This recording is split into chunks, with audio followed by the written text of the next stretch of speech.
Grand 3, une république fragile et contestée.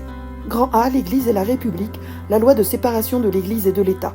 La République face à l'opposition des catholiques. Les républicains radicaux sont anticléricaux, c'est-à-dire qu'ils sont hostiles à l'intervention du clergé dans les affaires publiques, à ne pas confondre avec l'anticatholicisme qui est l'hostilité à l'égard des catholiques. La sécularisation, c'est la séparation entre les domaines publics et religieux, ce qui se traduit par l'affaiblissement de l'influence de la religion sur l'école et la société.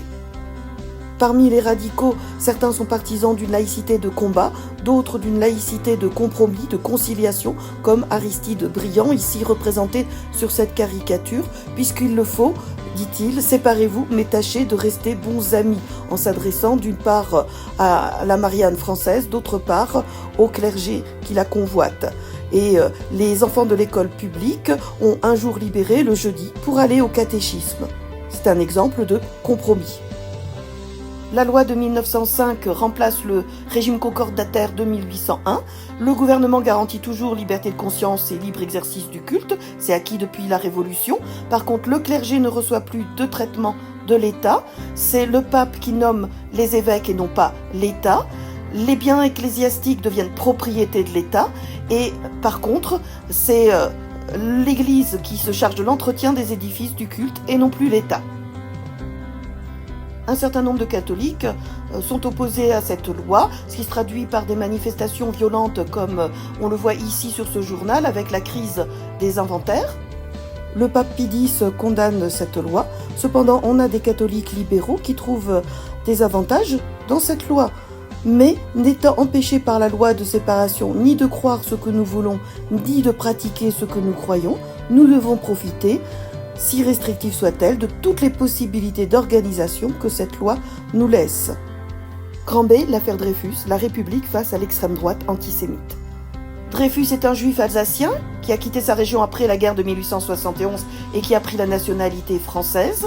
En 1894, il est le suspect idéal pour l'armée dans une affaire d'espionnage. Il est donc condamné par un conseil de guerre pour trahison, dégradé et exilé. L'opinion publique est informée par la presse en novembre 1894 à travers le journal de Édouard Drummond, La Libre Parole, qui est un journal antisémite.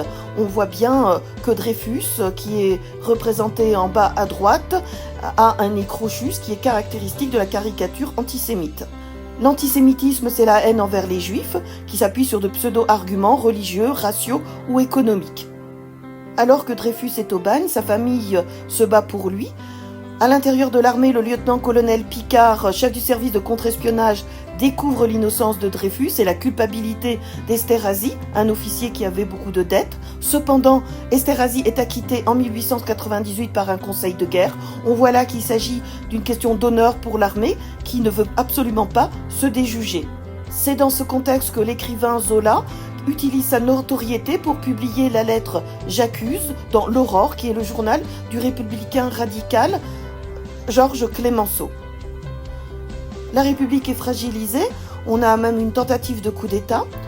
Dreyfus est condamné une seconde fois en 1899, mais il est cette fois gracié par le président de la République, Loubet, ce qui ne contente toutefois pas les Dreyfusards qui voulaient que l'innocence de Dreyfus soit pleinement reconnue. Cependant, entre 1901 et 1906, il y a une large victoire républicaine aux élections législatives. La République, en graciant Dreyfus, a mis en avant la valeur de la vérité. Le rôle de l'armée est maintenant d'être soumise à la République. C'est la grande muette, les militaires n'ont pas le droit de vote. La presse a joué un rôle très important durant cette affaire Dreyfus. On est à l'apogée de la presse à la fin du 19e siècle. Elle a certes informé, mais elle a aussi contribué à façonner l'opinion.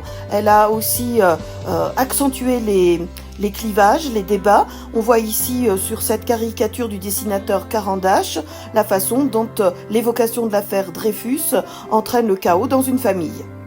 Grand C, une république contestée, anarchiste et socialiste, l'antiparlementarisme. Le général Boulanger, ministre de la guerre en 1886-87, a réussi à réunir derrière lui aussi bien l'extrême gauche radicale que des monarchistes ou des cléricaux, c'est-à-dire des membres du clergé, que des bonapartistes. Il a un projet de coup d'État, comme on le voit sur cette caricature, à l'assaut de la République, mais qui échoue à cause des intérêts trop divers de ses soutiens et du caractère assez faible de Boulanger. L'antiparlementarisme affaiblit aussi la République. Cela consiste à considérer que le personnel républicain est corrompu. Le scandale de Panama révèle des corruptions au sein des parlementaires. On voit ici le banquier juif Jacques de Reinhardt, donc l'antiparlementarisme et l'antisémitisme vont de pair. Agent financier de la compagnie du canal de Panama, qui a payé des parlementaires pour qu'ils votent un emprunt en faveur de la construction du canal. Et ils partagent le gâteau. L'anarchisme est un courant révolutionnaire selon lequel la liberté passe par le rejet de toute forme d'autorité, État, Église, patron. Les anarchistes prônent l'autogestion pour les ouvriers qui ainsi gèrent les entreprises sans avoir besoin d'un État. Tous les anarchistes ne sont pas violents, mais à la fin du 19e siècle, un courant lance des bombes ici contre la Chambre des députés ou assassine comme par exemple ici le président Carnot en 1894, ce qui entraîne des lois restreignant la liberté de la presse. Les socialistes, nombreux dans la commune de Paris, étaient opposés à la République au début, mais ils se rallient progressivement à cette République. Le premier parti socialiste est créé en 1905, il a à sa tête Jean Jaurès et Alexandre Mitterrand est le premier socialiste nommé à la tête d'un ministère et il fera voter une loi réduisant la journée de travail à 10 heures.